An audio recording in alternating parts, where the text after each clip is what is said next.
بسم اللہ الرحمن الرحیم۔ السلام علیکم۔ آج ہم آپ سے جادو کے متعلق بات کریں گے کہ جادو کی کتنی قسمیں پائی جاتی ہیں۔ یوں تو عام طور پر دیکھا جائے تو جادو کی بہت سی قسمیں ہیں، لیکن ہم آج آپ سے اس ویڈیو میں صرف 2 قسم کا جادو بیان کریں گے۔ نمبر 1، جو نظر کا دھوکہ ہے، جو ہم عام طور پر ہمیں جادوگر دکھاتے ہیں، جسے ہم اکثر اپنی ویڈیوز وغیرہ میں بھی دیکھ سکتے ہیں۔ یہ آنکھ کا دھوکہ کہلاتا ہے۔ اور دوسرا اصلی جادو، جو کوئی شخص کسی دوسرے شخص پر جنات کے ذریعے سے کروائے۔ اسی لیے جنات بھی نظر نہیں آتے اور آپ جنات کو اپنے قابو میں بھی نہیں کر سکتے، اور نہ ہی یہ آپ کے تابع ہو سکتے ہیں، بلکہ وہ آپ کے ہی نہیں بلکہ کسی کے بھی تابع نہیں ہو سکتے، جبکہ برے جنات کا کام صرف انسانوں کو نقصان پہنچانا ہی ہوتا ہے۔ بعض لوگ کچھ تجربوں کے بعد یہ ہنر سیکھ لیتے ہیں کہ جنات کو کیسے بلایا جائے یا ان سے کیسے بات کی جائے۔ بعض اوقات لوگ شیاطین جنات کو خوش کرنے کے لیے کوئی ایسا خطرناک یا بھیانک کام کر بیٹھتے ہیں جس سے جنات خوش ہو جاتے ہیں اور ان کی بات مانتے ہیں۔ پھر آپ ان سے بات بھی کر سکتے ہیں اور انہیں اپنا پیغام بھی دے سکتے ہیں کہ فلاں شخص کو فلاں جگہ پر اس طریقے سے تنگ کرنا ہے یا اس شخص کو برباد کرنا ہے۔ اس کے مختلف طریقے بھی ہو سکتے ہیں کہ اس انسان کا پتلا بنا کر یا تصویر دے کر یا نام لے کر اس پتلے کے اندر یا اس تصویر کے اندر سوئیاں لگا کر، تاکہ ان جنات کو معلوم ہو کہ اسے اس طریقے سے تکلیف دینی ہے یا اس شخص کو برباد کرنا ہے یا پھر اس شخص کو نقصان پہنچانا ہے۔ اس طرح جنات وہ تمام کام کر آتے ہیں جو ایک انسان اس سے کہہ رہا ہوتا ہے۔ اور وہ لوگ جو جنات کو خوش کرنے کے لیے مختلف بھیانک کام کرتے ہیں، ان میں مرغی کے چوزوں کو زندہ دفن کرنا، معصوم بچوں کی ہڈیوں کو نکالنا یا پھر مرحوم معصوم بچوں کا گوشت کھانا اور گندگی میں رہنا، یہ سب کام شیطان کو بہت پسند ہے۔ اگر کوئی شخص ایسے کوئی کام کر بیٹھتا ہے تو شیطان جنات اس سے بہت خوش ہوتے ہیں اور اس کے کہنے پر وہ کام کرتے ہیں جو وہ انسان اسے کہتا رہتا ہے۔ اور شیطان تو یہی چاہتا ہے کہ انسان اس کا راستہ اختیار کرے۔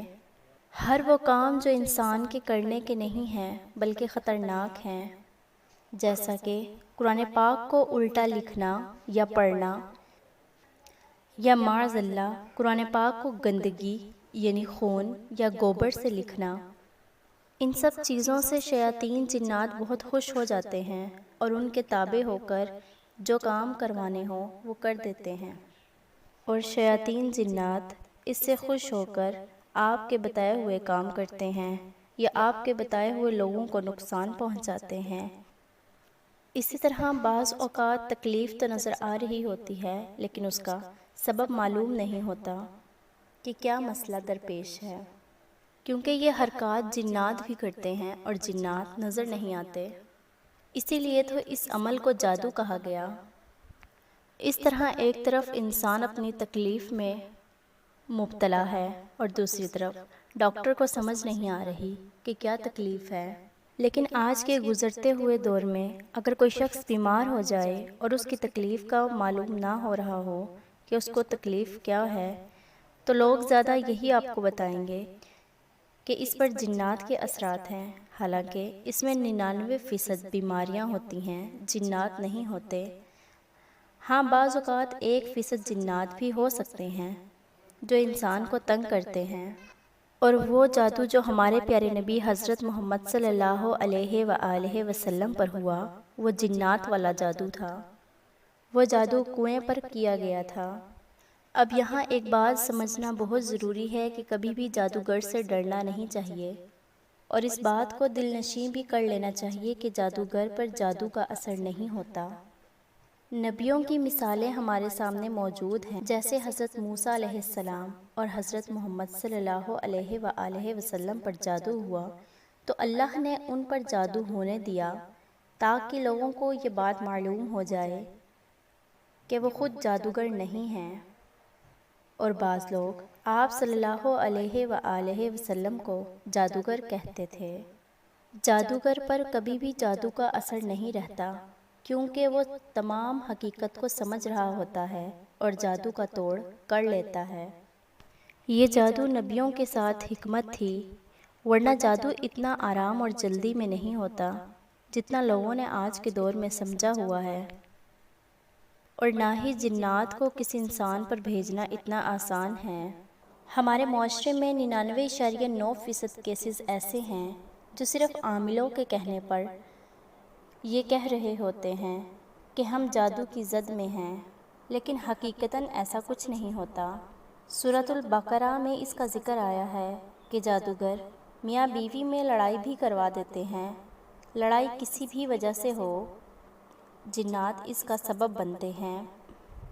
لیکن اگر دیکھا جائے تو بعض اوقات لڑائیاں غلط فہمی کی وجہ سے بھی ہوتی ہیں۔ اس کی مثال ہم ایسے لے سکتے ہیں کہ اگر بیوی نے کوئی شوہر کی ایسی چیز دیکھ لی تو بیوی اس سے بدگمان ہو جاتی ہے، اور اسی طرح اگر شوہر نے بیوی کی کوئی ایسی چیز یا کوئی ایسا عمل دیکھ لیا تو شوہر اپنی بیوی سے بدگمان ہو جاتا ہے۔ یہ سب غلط فہمیاں ہیں جسے ہم جادو کہہ رہے ہوتے ہیں، لیکن بعض اوقات واقعی جنات موجود ہوتے ہیں جو میاں بیوی کے دل میں برے خیالات یا وسوسے ڈالتے ہیں، جن کی وجہ سے لڑائیاں حتیٰ کہ طلاق تک باتیں جا پہنچتی ہیں۔ ایک اور جو سمجھنے کی بات ہے وہ یہ کہ جادو کا اثر کسی سیاسی لیڈر یا کسی مشہور شخصیت پر نہیں ہوتا، کیونکہ اللہ نے ان کو ایسی طاقت اور قوت نہیں دی۔